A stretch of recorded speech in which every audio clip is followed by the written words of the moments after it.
Vou saudar aqui de volta ao Faixa Livre o jornalista doutor em História das Ciências e Epistemologia pela Universidade Federal do Rio de Janeiro, a UFRJ, especialista em regulação do audiovisual na Agência Nacional de Cinema, a Ancine, Gustavo Gindre. Gustavo Gindre, bom dia. Bom dia, boa tarde, boa noite a quem nos estiver ouvindo e vendo, né? Agora e no futuro. É um prazer muito grande estar de volta aqui, Anderson. Prazer sempre nosso, Gindre. Eu quero saudar, acima de tudo, o esforço que você está fazendo aqui para estar conosco mais uma vez, porque uma situação quase que inacreditável, viu, Gindre? Você lesionou aquele mesmo joelho que você tinha operado meses atrás, a mesma lesão, se eu não estou enganado. Enfim, fala rapidamente aqui para a gente. Obrigado por você estar aqui conosco. Você está recém-operado, né?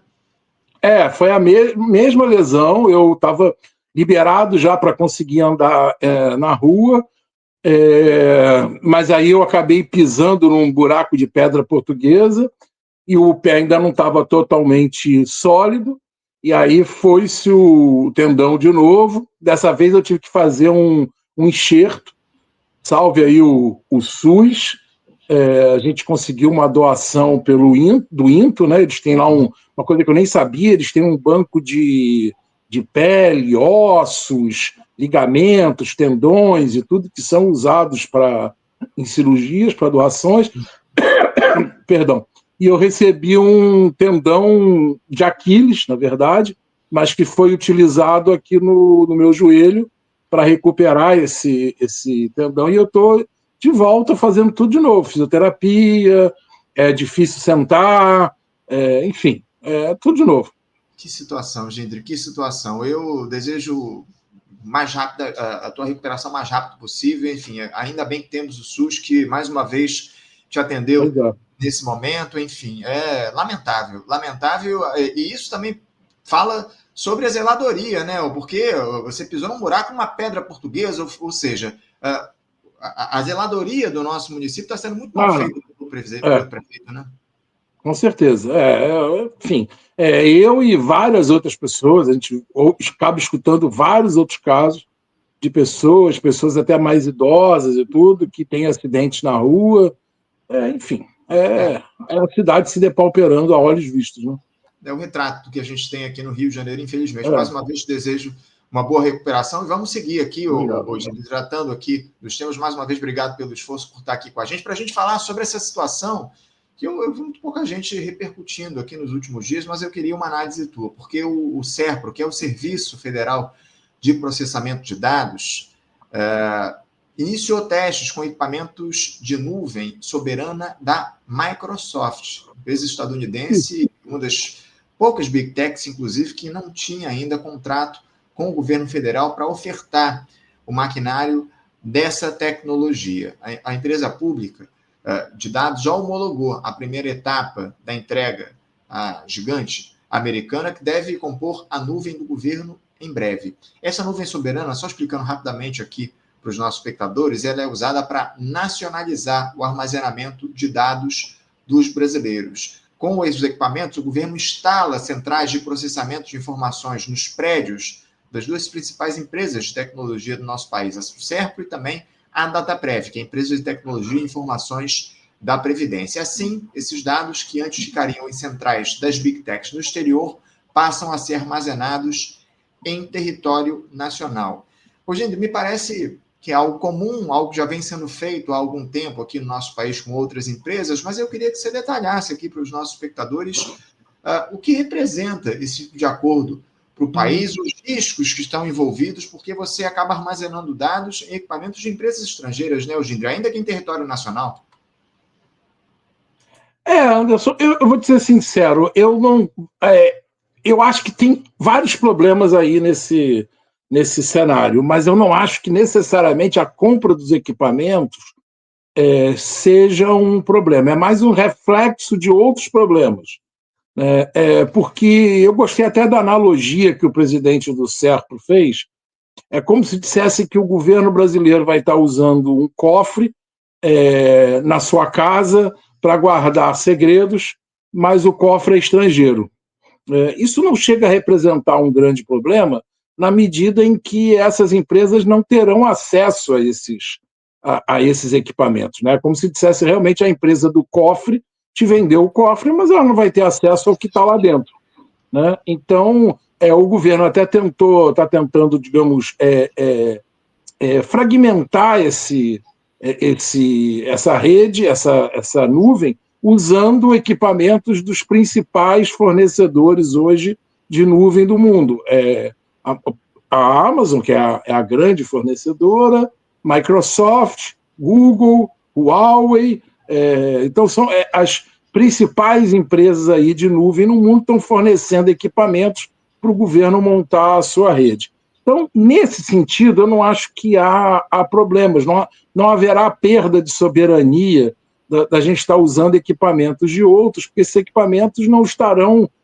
a Microsoft não terá acesso a esse equipamento, ela está só apenas fornecendo esse equipamento, treinando a mão de obra para utilizar não só esse hardware, como os softwares que vêm embarcados. Eu acho que os problemas são outros. E acho que, como quase tudo nesse governo, você tem uma boa ação feita aos trambolhões, descoordenada, e aí faltando uma série de outras coisas, né? Então, vamos lá. A ideia de ter uma nuvem soberana é importantíssima. Para você ter uma ideia, por exemplo, a Agência Nacional de Cinema, onde eu estou, hospeda seus serviços na Microsoft. Isso sim é um absurdo, né? Isso sim é um problema. Está na nuvem da Microsoft. Então, isso se reflete em várias instâncias do governo, né? Então, isso a nuvem vem para resolver esse problema. Mas ela vem num contexto de falta de política mais geral, né? Então, vamos lá. Primeiro, ela chega tarde, né? Acho que é a primeira questão. Ela está chegando tarde. Isso aí era para ter sido implementado lá atrás. Já se falava disso nos governos Lula 1 e 2, né? E só vai ser implementado agora. Então, a gente perdeu aí uns bons 10 anos desse processo. Segundo, nós não temos tecnologia nacional para isso. Quer dizer, por isso nós estamos utilizando os equipamentos da Microsoft, do Google, da Amazon, da Huawei e tudo. Porque nós não desenvolvemos equipamentos, não desenvolvemos software para isso. Então, nós somos obrigados a ir lá fora e contratar quem faz esse serviço. Então, isso diz muito do Brasil, do fato de nós estarmos nos tornando um exportador de commodities e alguém que precisa comprar tudo que é tecnológico. Eu agora fui organizar meus CDs aqui, tudo, comprei um porta-CDs de 96 CDs, assim, é importado, comprei na Amazon importado. A Amazon garante, não vai pagar taxas de importação. Falei, gente, nós não estamos produzindo nem mais um porta-CD. Quer dizer, até isso foi preciso importar. Então, o Brasil cada vez mais abriu mão da sua indústria. É capaz, inclusive, até que o plástico que faz esse porta-CDs ter sido produzido pela Braskem aqui, né? Pela brasileira Braskem. Mas a gente produz o plástico e não produz o equipamento que deriva do plástico. Como a gente exporta aço para fazer um monte de coisa e depois compra o produto que vem com aço que a gente exportou. Então, o Brasil ele é um comprador de tecnologia de prateleira. Quer dizer, a gente compra aquilo que já está pronto, está customizado lá fora, a gente vai lá como se fosse num supermercado e diz, me dá um desse, 2 daquele, 3 daquele outro. Então, esse é um outro grande problema. Nós não investimos em tecnologia. Então, nós estamos fazendo uma nuvem soberana, ok, é soberana, vai estar sob o controle do governo, os dados vão estar hospedados no Brasil. Esse é um grande avanço. Mas toda a tecnologia embarcada é uma tecnologia importada. E isso, se não implica em uma fragilidade imediata, no sentido de que esses dados não estarão acessíveis, é uma fragilidade estratégica de médio e longo prazo, porque a gente fica sujeito, vai que amanhã o Brasil entra em rota de colisão, toma uma sanção, e aí não pode importar mais equipamentos, não pode importar mais os softwares, e aí a gente fica com equipamento aqui que não pode ser, por exemplo, evoluído para outra coisa, porque a gente bateu de frente com o governo norte-americano por causa disso e daquilo. A gente está vendo agora, por exemplo, como a China está sofrendo retaliações e fica proibida, por exemplo, de comprar processadores para os seus serviços de inteligência artificial e tudo. algo parecido pode vir a acontecer no futuro, na medida em que os equipamentos e os softwares, o hardware e o software, são todos importados. Né? A gente vai estar, claro, guardando aqui, hospedando aqui, tudo, mas tudo importado. Né? Terceiro lugar, falta uma política unificada, porque essa nuvem é importante, mas ela não resolve alguns outros problemas. Por exemplo, a gente tem uma ideia, o DataSUS, que é um serviço que atende ao Ministério da Saúde, tem 350 sistemas instalados. Vários desses sistemas não conversam entre si e não conversam com sistemas de outras instâncias do governo federal. Então, o que nós precisávamos, mais do que uma nuvem, embora a nuvem seja importante, era uma política de TI que unificasse bancos de dados, que desse tratamento horizontal, que permitisse que esses bancos de dados conversassem. Imagina o tipo de análise que o governo poderia fazer se ele conseguisse combinar dados de diversos setores geridos por ele próprio. Se ele conseguisse combinar dados da educação, da saúde, do planejamento urbano e fazer esses dados conversarem, o quanto de mineração de dados não poderia extrair, o quanto de operação de inteligência artificial não poderia ser posta sobre esses dados, sobre esses dados para que a gente possa gerar conhecimento, antecipar tendências, analisar o futuro e ter políticas públicas que possam incidir sobre isso. Nós temos, por exemplo, duas empresas, DataPrev e Serpro. Por que duas empresas? Por que não unificar isso tudo numa gestão só, ter um projeto coerente? Mas aí entra aquele negócio, tem que agradar fulano, tem que agradar Beltrano, tem que dar cargo aqui, tem que dar cargo ali, não sei o quê, e aí vai se tocando essas políticas fragmentadas, estão sobre ministérios diferentes, né? Então, você vê que é tudo muito enrolado. Nós não temos, por exemplo, uma ontologia de banco de dados do governo federal. Ontologia quer dizer, para explicar para as pessoas, na questão das bases de dados, é você chamar, por exemplo, vamos supor aqui que num banco de dados, banana seja chamada de banana, no outro banco de dados seja chamado de fruta, no outro banco de dados seja chamado de vegetal, num outro banco de dados seja chamado de alimento. Já não conversa. Você já não consegue ver essa banana imaginária dentro desses bancos de dados, porque elas estão organizadas de forma diferente.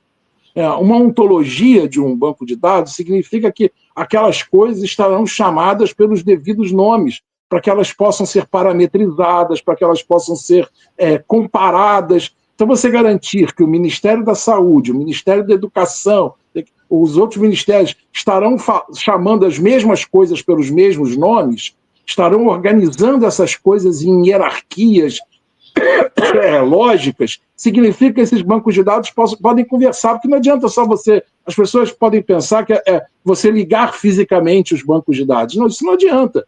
Se esses bancos de dados não tiverem uma estrutura de conhecimento que permita esses dados serem trocados, não adianta nada eles estarem conectados, porque essas coisas estão organizadas de forma diferente. Então, nós não temos uma ontologia do governo federal que consiga parametrizar esses dados todos. Nós não temos uma hospedagem unificada com a Serpro, DataPrev, e tudo com políticas de compras diferentes. A gente ainda tem um negócio que e aí essa fragilidade do governo em peitar algumas coisas. Quer dizer, Serpro e DataPrev precisam oferecer preços competitivos de mercado para as estatais, para os órgãos de governo, para que sejam contratados, porque senão fica aquela crítica do tipo, está contratando e está ferindo o mercado. Ora, gente, isso é área estratégica.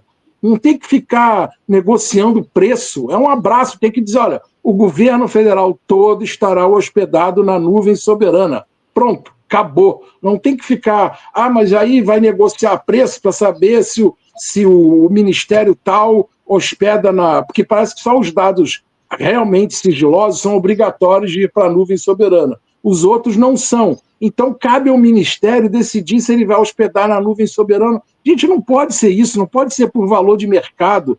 Essa é uma questão estratégica. Vai hospedar onde o governo federal quiser. e acabou, é numa nuvem soberana, não estará no estrangeiro, não estará sob controle das grandes big techs, estará em território nacional, com soberania nacional. Acabou, valor não entra nessa discussão. Entendeu? Então, você repara que é uma política importante, eu não estou aqui de maneira nenhuma desmerecendo a iniciativa da nuvem soberana.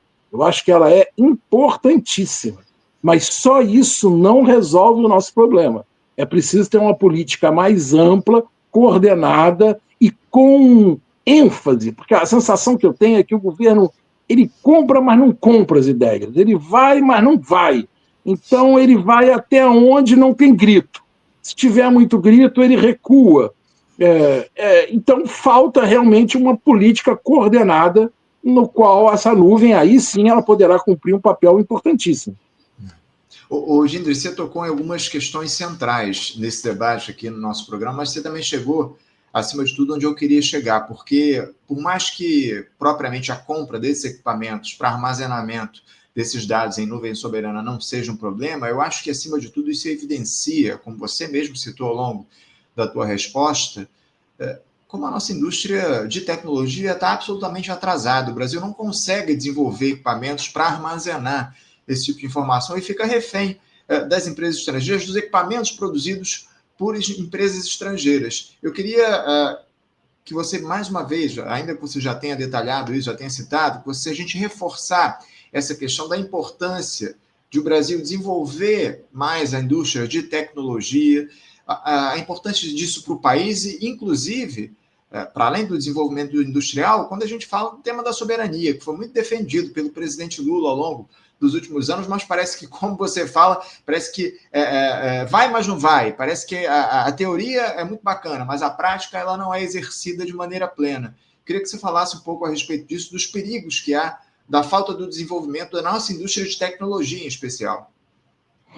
Então, eu já consigo até antecipar algumas pessoas dizendo assim, mas o Brasil não vai conseguir produzir toda a tecnologia, isso envolve setores muito de ponta, que envolve uma tecnologia produzida em poucos lugares do mundo. É verdade, isso em parte, mas isso só poderia ser alegado se nós estivéssemos tentando alguma coisa. Por exemplo, há nichos que poderiam estar sendo explorados. Há áreas de software que requerem menos investimento que hardware, que poderiam estar sendo explorados. A gente poderia estar tentando fazer alguma coisa, né, nesse sentido. Só que não se faz nada. Então, óbvio, como não se faz nada, fica fácil você dizer que não dá para fazer, porque nós sequer tentamos. Eu não estou propondo que a gente vá fazer o estado da arte agora e competir com NVIDIA, com essas grandes empresas que produzem hoje o núcleo central desses grandes data stores, de armazéns de dados. Mas eu estou propondo que a gente precisa começar por algum lugar. Tem estudo para identificar quais são os nichos nesse setor onde o Brasil poderia começar investimento, poderia começar a formação de mão de obra, poderia destinar recursos estratégicos que visassem objetivos de médio e longo prazo, para aí, quem sabe, lá na frente, nós chegarmos a ter uma indústria de relevância. E não vai me dizer que isso não é possível, porque nós temos hoje a Embraer, né, que disputa aí, é a líder da aviação regional no mundo, de produção de aviões regionais no mundo. Dá muito orgulho quando você está fora do Brasil e pega um avião de um voo regional e você entra e percebe que é um avião da Embraer, quer dizer, produzido com tecnologia nacional, integrado aqui. Então, é possível fazer esse tipo de coisa, inclusive inserindo o Brasil em cadeias produtivas globais, onde a gente produza uma parte, importe outras, e tudo. Ninguém está propondo um salto do 0 para o 100, mas é preciso começar. E a nossa fragilidade econômica tem sido impressionante nessa área. Para você ter uma ideia, hoje, a indústria de transformação no Brasil, ela representa 11% do PIB. Esse é o mesmo percentual que a indústria de transformação representava ao final da Segunda Guerra Mundial. Antes de todo aquele esforço que nós tivemos, que já estava num certo esforço, né? Mas tudo que veio depois, dali dos anos, especialmente dos anos 50, e mesmo da ditadura militar, ali, quando O Geisel chegou a investir em alguns setores estratégicos, com vistas, obviamente, a apoiar o desenvolvimento do capital, mas chegou-se a apostar em algumas coisas. Nós perdemos tudo aquilo. Nós retrocedemos para o final da Segunda Guerra Mundial. Nós desindustrializamos. E o pior, nós desindustrializamos sem que esse investimento tenha ido para os setores de serviços de ponta. Porque há países que se desindustrializaram, perderam as plantas fabris, e isso é grave. A gente está vendo agora o esforço que os Estados Unidos está fazendo para repatriar isso, para tentar trazer isso para dentro de novo, às custas dessas maluquices todas que o Trump tem feito, mas o objetivo final é esse, é trazer de volta, tentar trazer de volta as indústrias. Isso já é grave por si só. Mas é mais grave ainda quando a gente percebe que a economia não migrou para os setores de serviços de ponta. Se pelo menos perdemos a indústria, mas estamos hoje na área de TI, na área de telecomunicações, na área do audiovisual, criamos indústrias nesses serviços de ponta. Não criamos indústria. Nós hoje temos a indústria exportadora de commodities e boa parte da população brasileira empregada nos serviços de menor valor agregado, que são, em geral, aqueles ligados ao comércio. E não há nenhum demérito nisso, que as pessoas trabalhem como Uber, como cabeleireiro, como entregador de iFood. São profissões honradas, as pessoas estão cumprindo seus papéis, tentando sobreviver. Mas isso não gera valor para o Brasil. Isso não agrega valor na economia. Isso não nos torna mais soberanos. Nós precisamos ter... Mas isso passa por investir em universidades, ter um projeto de médio e longo prazo, saber onde quer chegar, ter métricas para você poder avaliar ao longo do tempo se esses objetivos estão sendo alcançados e, eventualmente, corrigir rumos. Escolher, nós não vamos poder, claro, no Brasil não é a China, nós não vamos poder fazer isso em 200 setores ao mesmo tempo. Nós vamos ter que escolher quais são os setores estratégicos em que a gente percebe que ali a gente tem uma vantagem competitiva para investir. Pode ser que essa área hoje de TI seja importante. Você vê, o Brasil tem uma empresa, nós construímos essa empresa no início do governo Lula, que era uma foundry, uma fábrica para fazer chips, lá no Rio Grande do Sul, que é o Ceitec. Até hoje ela não está plena. Os equipamentos que já não eram do estado da arte em 2003, 2004, hoje já são uma piada. Né? E nós não conseguimos desenvolver. Aquilo virou um vagalume, apaga, acende, tem momentos em que parece que agora vai, momentos que não. Então nós não conseguimos produzir. Nós tínhamos ali algumas demandas, né? o chip para rastreamento de gado, havia para a indústria automotiva, havia alguns setores que não requer um chip top de linha, e que requer chips de menor tecnologia, mas que seriam portas de entrada, criariam demanda, gerariam escala para que uma indústria brasileira começasse a surgir, e aí sim, no médio e longo prazo, você apostar em setores mais sofisticados. Mas nem isso nós fizemos. Então, eu, sinceramente, vejo, acho ótimo que a nuvem soberana esteja sendo criada, mas o contexto no qual ela é criada não é um contexto que nos favoreça. É isso, utilizar equipamentos estrangeiros nessa rede não significa, neste momento, uma quebra de soberania. Né? Você está apenas comprando equipamentos e essas empresas não terão acesso aos dados. Mas a gente fica vulnerável. Qualquer evolução de equipamento ou de software lá na frente vai depender da boa vontade do governo norte-americano. Amanhã ou depois, o governo norte-americano pode dizer que o governo brasileiro não importa mais software e hardware para sua nuvem porque resolveu brigar com a gente em tal e tal. E aí ferrou, porque nós não temos tecnologia nacional. A gente acaba, acima de tudo, como você muito bem destaca aqui para a gente, ampliando a nossa dependência tecnológica em relação às grandes potências, essas empresas estrangeiras. Eu acho que é esse o recado que fica. Gente, para encerrar aqui o nosso papo, eu sei que você não pode ficar muito tempo nessa posição por conta da cirurgia, enfim, eu rapidamente queria uma análise tua a respeito do tema das terras raras, porque é uma discussão que veio aqui para o nosso país a partir, especialmente do tarifaço estabelecido pelo Donald Trump. Brasil e Estados Unidos agora restabeleceram o diálogo, estão conversando. Lula se reuniu com Trump, bateu um papo com ele, enfim, vão muito provavelmente se encontrar pessoalmente ao longo das próximas semanas e meses, mas você acredita que o tema das terras raras possa entrar nessa negociação envolvendo o tarifaço? O Lula andou falando sobre soberania. Quando a gente fala em minérios raros, a gente, acima de tudo, está falando da defesa, da necessidade, da importância da gente manter esses produtos sob nosso controle.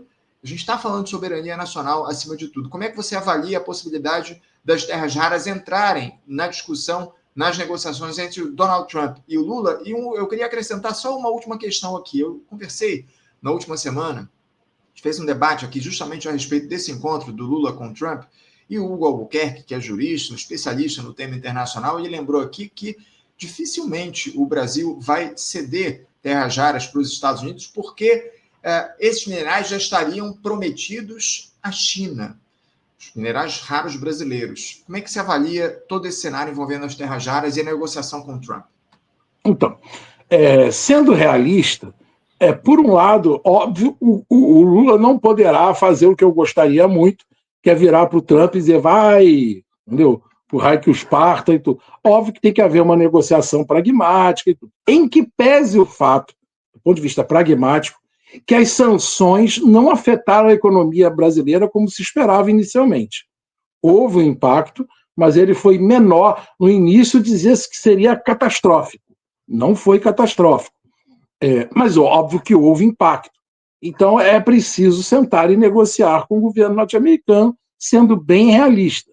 Mas é preciso sentar e negociar a partir de um patamar muito sólido de soberania nacional, né? Sob pena da gente acabar negociando aquilo que não deve, né? Em troca de cair barreira, vale dar qualquer coisa, né? E aí entra a questão das terras raras, né? Nós estamos lidando com um setor que é insumo fundamental para o desenvolvimento tecnológico no século XXI. Né? Todos os grandes hardwares que são produzidos hoje precisam, em menor ou maior quantidade, de terras raras, determinados elementos dessas terras raras. A gente viu a China agora acabar de baixar uma política de restrição de importações, vai precisar de autorização e tudo. É impensável que o Brasil coloque isso para negociar. E aí, não é só com os Estados Unidos. Com os Estados Unidos é óbvio por conta do imperialismo histórico que os Estados Unidos sempre exerceu no mundo todo e no Brasil em particular, pela sua postura agora no governo Trump. Então, por tudo isso, é mais do que óbvio que a gente não deve ceder as terras raras numa política de barganha para levantar o tarifaço. Por outro lado, também não deve ceder para a China, nem para país nenhum, né? Isso deve ser negociado de forma muito cautelosa, sobre estándares de soberania nacional, de objetivos de médio e longo prazo, de objetivos a serem alcançados, de utilizar esse equipamento. Por exemplo, a gente tem hoje, está sendo muito mal utilizado no projeto do Gripen, né, da aeronáutica, mas já foi muito bem utilizado, por exemplo, no projeto do AMX, que agora está para se aposentar, que é a troca de tecnologia, né? Você faz acordos, se chama acordos offset. Olha, eu adquiro determinada coisa tua, e em compensação você vai me ensinar a fazer aquilo outro. Por exemplo, estou citando o caso do AMX, que talvez tenha sido um dos mais bem-sucedidos desse porto no Brasil, porque foi a tecnologia que nós adquirimos ao construir o AMX junto com a Itália que permitiu a Embraer dar um salto para fazer aviões a jato. A Embraer trabalhava basicamente com aviões turbohélice. E foram os aviões a jato que aí deram início a toda a aviação regional da Embraer. Então, nós temos que, para mim, as terras raras elas têm que estar embarcadas no interior de contratos de offset. Importa menos o dinheiro. Não é o dinheiro em si. Importa-se, olha, ok, nós estamos dando um insumo fundamental para o desenvolvimento de vocês. Agora, a gente quer saber que tecnologia que a gente ganha em troca.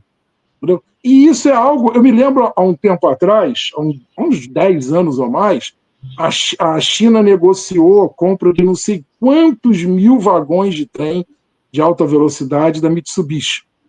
E aí estavam entrevistando o presidente da Mitsubishi, ele falou, olha, a gente sabe que no momento que a gente colocar o trem lá, ele será objeto de engenharia reversa, eles vão aprender a fazer esse negócio e no futuro virão competir com a gente. Mas é tanto trem que eles querem comprar que a gente não tem como dizer não, até porque a gente sabe que se a gente não fizer isso, alguém o fará, vai vender os trens, vai ter engenharia reversa e no futuro eles virão para competir contra a gente de qualquer jeito. Então, por quê? Porque já se sabia que a China usava esse tipo de mecanismo. E não dá para ficar envergonhado, porque não tem país no mundo que não tenha se desenvolvido fazendo isso. Engenharia reversa, aprender como fazer acordos offset, esse tipo de coisa. Então, para mim, terras raras, seja para os Estados Unidos, seja para a China, seja para quem for, tem que estar inserido no contexto de uma política soberana de objetivos estratégicos de médio e longo prazo, de onde o Brasil quer chegar. Você quer isso aqui? Isso aqui é fundamental para a tua indústria? Ok, bicho. O que eu ganho com isso? E aí não é só levantar barreiras tarifárias agora. É muito mais do que isso. Tem que incidir na área tecnológica. Ok, então a gente quer acordo de transferência de tecnologia naquele setor, porque a gente sabe que esses são estratégicos para a gente, esses permitem a gente dar um salto tecnológico. Então, é o famoso assim, a gente detém um ativo importante. Eu quero negociar esse ativo, entendeu? De forma estratégica, não só por preço. Não é só do tipo, o Trump vai levantar o tarifaço e vai nos dar tanto. Mas a China vai nos dar mais. Não é isso. O objetivo é que tipo de acesso a tecnologias eu posso ter negociando essas terras raras. É isso. Gustavo Ginder, eu quero agradecer demais o teu esforço para estar aqui conosco no Faixa Livre mais uma vez. Te desejo novamente boa recuperação aí da tua cirurgia e em breve a gente volta a conversar aqui, se Deus quiser, com você já recuperado. Obrigado, viu, Ginder, pelo esforço. Um grande abraço. Eu que agradeço. Grande abraço. Valeu, tchau. Até a próxima. Tchau, tchau. Conversamos aqui com Gustavo Ginder. Gustavo Ginder, que é, mais uma vez, jornalista, doutor em História das Ciências e Epistemologia pela Universidade Federal do Rio de Janeiro, a UFRJ, e também especialista em regulação do audiovisual da Agência Nacional do Cinema, ANSCIN.